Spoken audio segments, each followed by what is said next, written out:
It's January 1877, and the United States is at a breaking point.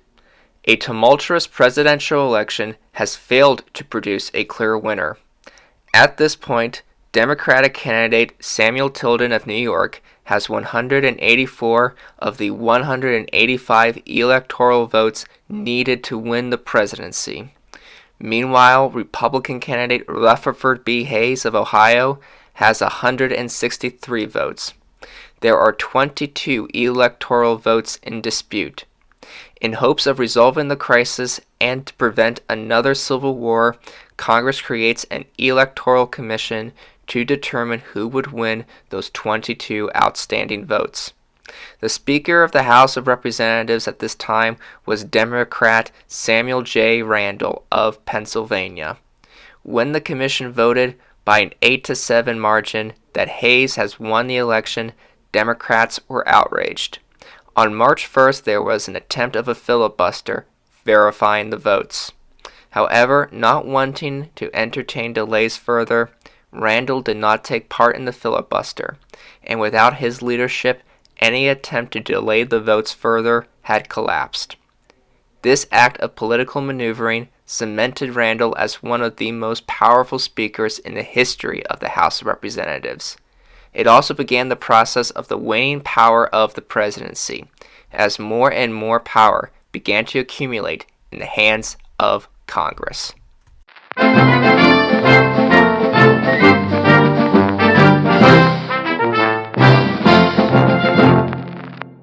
Samuel J. Randall was born in Philadelphia, Pennsylvania on October 10, 1828.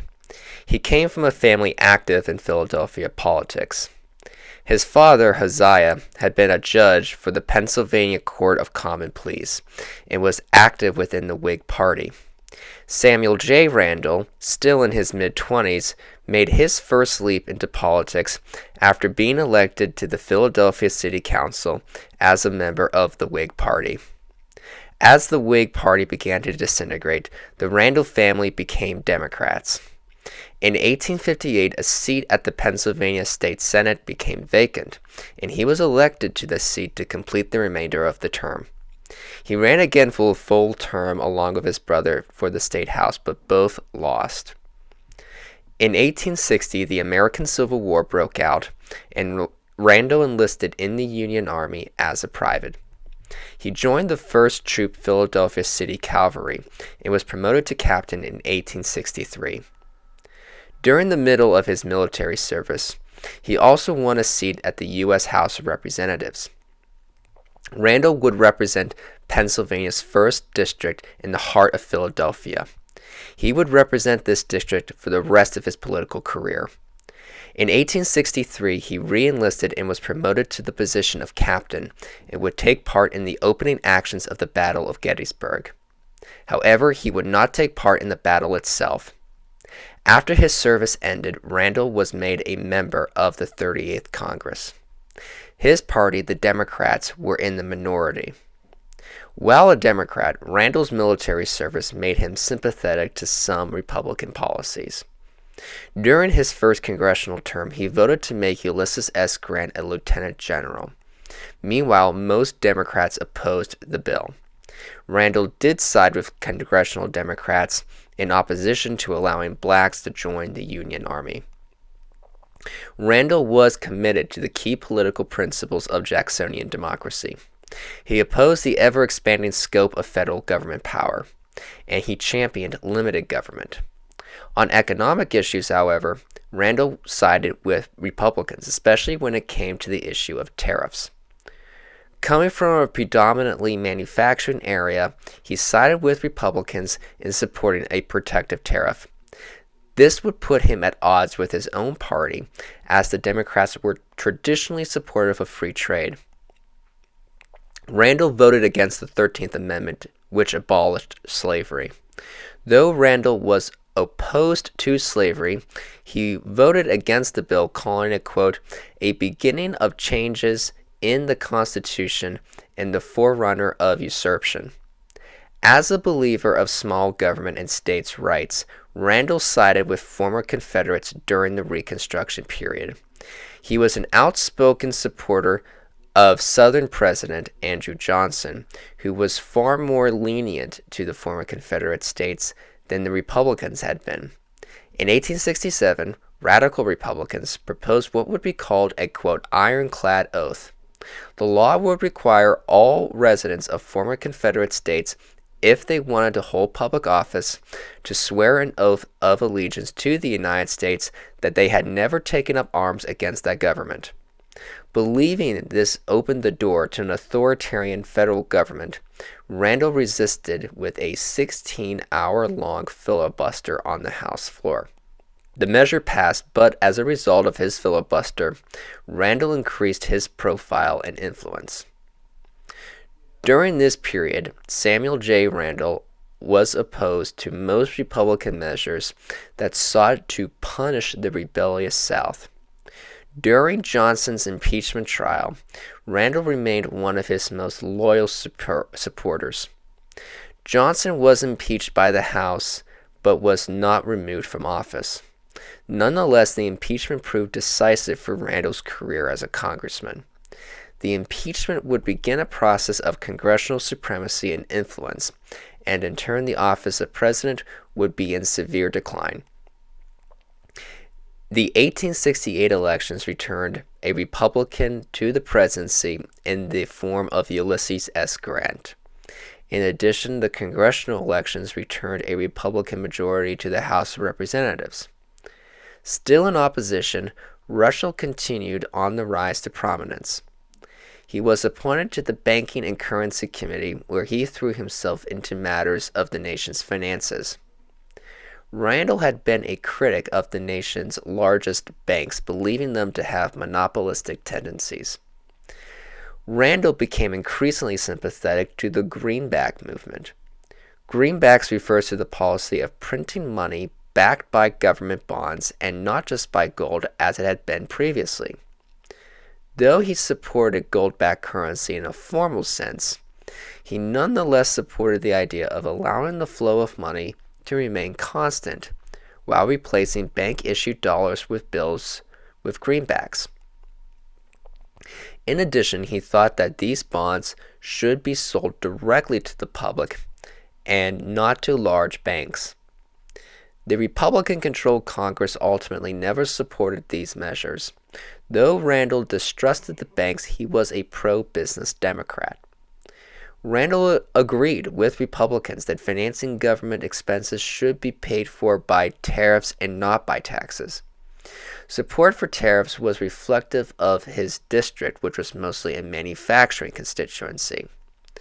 From the 1860s to the early 1870s, Randall supported Republicans on a number of tariff reform bills that would increase the price of imported goods in several key areas, which he believed benefited highly skilled workers. Throughout his career, Randall would side with Republicans on tariff legislation. However, he remained committed to states' rights and opposed to growing federal power. It was on the issue of states' rights that he truly began to become a star within the Democratic Party. In 1873, Massachusetts Senator Charles Sumner proposed a much more comprehensive civil rights law that would allow for public accommodations regardless of race. Randall, along with most Democrats, opposed the new law. They had the added benefit of voters who were becoming increasingly disillusioned with Reconstruction. There was a lack of consensus of the bill coming from both parties. To make matters worse for the Republicans, they had just lost the 1874 midterm elections. With a Democrat-controlled Congress coming into power, Republicans made a last-ditch effort into passing the bill in a lame duck session. Democrats needed to keep the legislation in limbo until Congress was disbanded. Randall led a 72-hour-long filibuster to delay the bill. Randall was able to bring some Republicans over to his side and vote against it. However, it was not enough and the bill passed anyway. The sheer determination to delay the bill made Randall a rising star within Democratic Party ranks. In 1875, a new Congress was elected to the United States House of Representatives. Randall had hoped to be made the new House Speaker. However, the new House Speaker would end up becoming Michael C. Kerr of Indiana. Randall was then assigned to the House Appropriations Committee. As a member, he scrutinized in minute detail the funding of various departments and even managed to reduce the size of the budget by $30 million. His position on the powerful committee allowed him to demonstrate his support for small government. He was a prominent critic of the Grant administration and would scrutinize its spending priorities on an almost daily basis. A year after Kerr's election to the speakership, he died on December 2, 1876. Samuel J. Randall became the Speaker of the House of Representatives. He assumed the office just a month after the presidential election failed to show a clear winner. As stated previously, Democratic candidate Samuel J. Tilden of New York had won 184 electoral college votes, just one vote away from winning the presidency. Meanwhile, Republican candidate Rutherford B. Hayes had 163 electoral votes. This left 22 votes still in doubt. By January 1877, no winner could be determined, and so Congress created an electoral commission to determine who would win the election. Randall supported the arrangement. However, when the commission voted to give Hayes the 22 disputed votes and therefore the presidency, Democrats were outraged. Randall allowed for a filibuster to block the final voting of the House. In order to stop the filibuster, Hayes convened a secret meeting with Russell and fellow Democrats. Known as the Compromise of 1877, Hayes agreed to withdraw all federal troops from the South and allow Democrats to take control of the local governments there. In exchange, congressional Democrats would end the filibuster, and Rutherford B. Hayes was inaugurated president. With this political crisis now over, Randall continued to grow his political influence. When the 45th Congress convened, Democrats still held the majority in the House. Randall and other Democrats were determined to repeal the Species Act of 1873. This act was designed to gradually reduce the number of greenbacks in circulation. Randall, along with the House Democrats, voted to repeal the bill, but it was stalled in the Republican-controlled Senate. This did not end the silver controversy.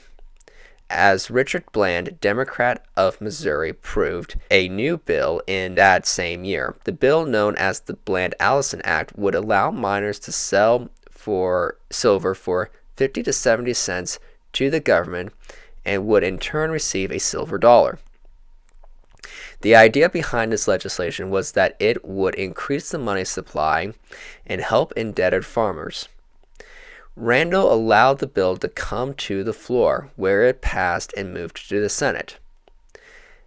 In the Senate, William Allison, a Republican from Iowa, proposed an amendment in which the government would have to purchase $2 to $4 million worth of silver per month, but would not allow the private deposits of silver to enter into the mints. Instead, it would be going to the government and not private citizens. However, when the bill reached Hayes' desk, he vetoed it. Congress overrode the veto, and the Bland-Allison Act became law. In 1878, congressional elections were held to form the 46th Congress of the United States. The economic situation had become bleak, and voters became disaffected with both parties. As a result, both Democrats and Republicans lost seats. Democrats suffered a net loss of 14 seats, while the Republicans had a net loss of 4 seats. Meanwhile, both parties lost ground to the new Greenback Party. The Greenback Party existed in different forms throughout its history, but it consisted of a coalition of Southern and Western farmers frustrated with the current monetary policies of the United States. Greenback members supported bimetallism, which was the belief that the U.S. currency should be backed by both gold and silver to make it easier for farmers to pay off their debts. This populist movement struck a chord with voters, and the party won 13 seats in the elections. Meanwhile, 5 independents were elected to Congress. With the majority weakened enough, Randall was forced to enter into a coalition with 7 independent Democrats. This placed Randall in a vulnerable position since he was earning distrust of Southern Democrats. Southern Democrats opposed the high tariffs that Randall supported and disliked his lack of support for subsidies for roads. There was an all-out attempt to oust him as leader of the caucus. However, lack of a clear replacement led him to stay on as leader. Meanwhile, Republican leader James A. Garfield refused to form a coalition with the Greenbacks, and Randall stayed on as Speaker. Randall's last tenure as Speaker was marked by his attempt to repeal the Enforcement Acts. Abolishing the acts would make it much more difficult for blacks to vote down south. President Hayes refused to sign the bill. However, Congress refused to pass an appropriations bill to fund federal marshals who were necessary to keep the Enforcement Acts in place. The election laws remained in place, but the funding for these laws would be dramatically reduced. Because of his perceived failures to not force Hayes' hand to repeal the Enforcement Acts, Randall's appeal with Democrats reduced dramatically. The drama also hurt his chances of being the Democratic nominee for president in 1880.